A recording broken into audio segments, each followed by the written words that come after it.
फिर से। राधा वल्लभ श्री। राधा वल्लभ श्री हरिवंश महाराज जी।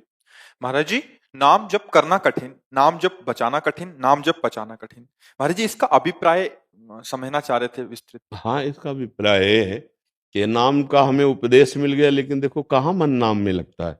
इतनी महिमा नाम की सुनी, पर नाम जप करना कठिन है। आप तीर्थ यात्रा कर सकते हो, आप शास्त्र स्वाध्याय कर सकते हो, आप दान पुण्य कर सकते हो, आप दूसरों की सेवा में भी मन लगा सकते हो, लेकिन नाम जप आप 4 घंटे बराबर एक नाम, जैसे राधा, तो 4 घंटे राधा राधा राधा राधा राधा राधा राधा राधा राधा राधा। हमें तो अभी 24 घंटे पहुंचना है निरंतर, पर 4 घंटे 24 घंटे में आप देखो निरंतर करके मन जो है वो आकाश पाताल की एक कर देगा। आप देखो तो जप के थोड़ी देर राधा नाम जपा, थोड़ी देर ये किया, थोड़ी ऐसे तो लग जाएगा, लेकिन 4 घंटे 3 घंटे 2 घंटे या 1 घंटे कुछ नहीं बोलेंगे, केवल राधा राधा राधा राधा। अब करना कठिन पड़ेगा। आप करके देखो, ये सब अपने अनुभव की बातें कह रहे हैं। तो भजन करना कठिन। अब भजन जैसे हो गया तो गुदगुदी होती कि हम तो 21 माला रोज गुरु मंत्र के करते और घंटा भर नाम कीर्तन करते हैं। अपना गुणाभिमान तब माना जाएगा जब दूसरे पे दर्शन हुए।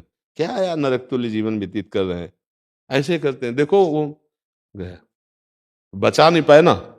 जब ये बात आ गई कि अरे हम क्या भजन, अगर हमें करना होता तो पहले कर लेते, ये तो गुरु कृपा से हो रहा है, ये तो श्री जी की कृपा से हो रहा है, तो वो बच गया।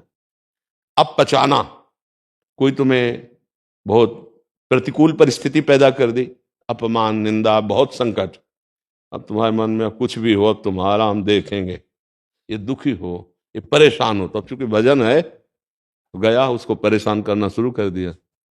पचा नहीं भजन, उल्टी हो गई, खत्म खेल, खत्म खेल। अब वो नाम है, नष्ट नहीं होगा, पर प्रभाव से तो तुमने दुख कर, अब वो बहुत किस जन्म में फिर प्रकट होगा।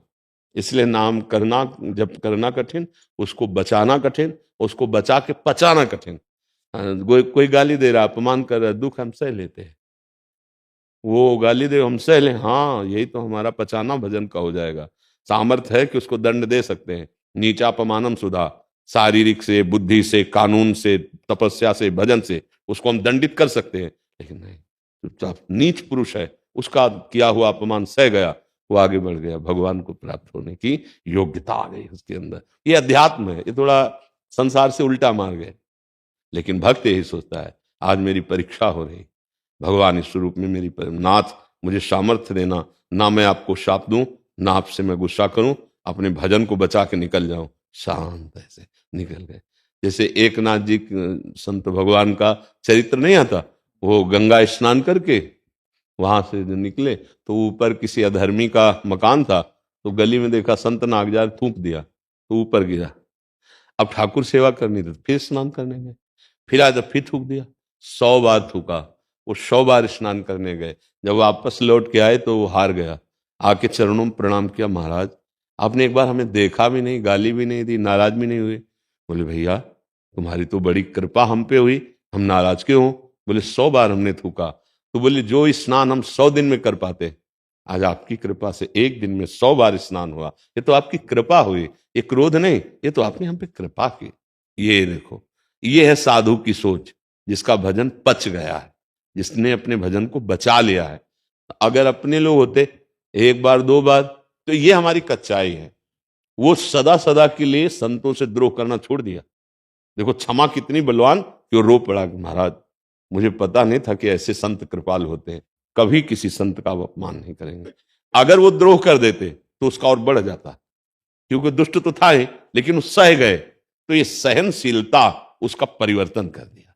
तो ये भजन करना कठिन, करके बचाना कठिन, बचा के पचाना, ये तीनों बातें सत्संग से हो जाती है। संत संग से भजन करने की प्रेरणा मिलती है, और हम कैसे बचाएं इसकी प्रेरणा मिलती है, और कैसे पचता है इसकी भी प्रेरणा मिलती है। साधु समागम भजन करना सिखाता है, भजन बचाना सिखाता है, और भजन पचाना सिखाता है। समझ पा रहे हैं आप?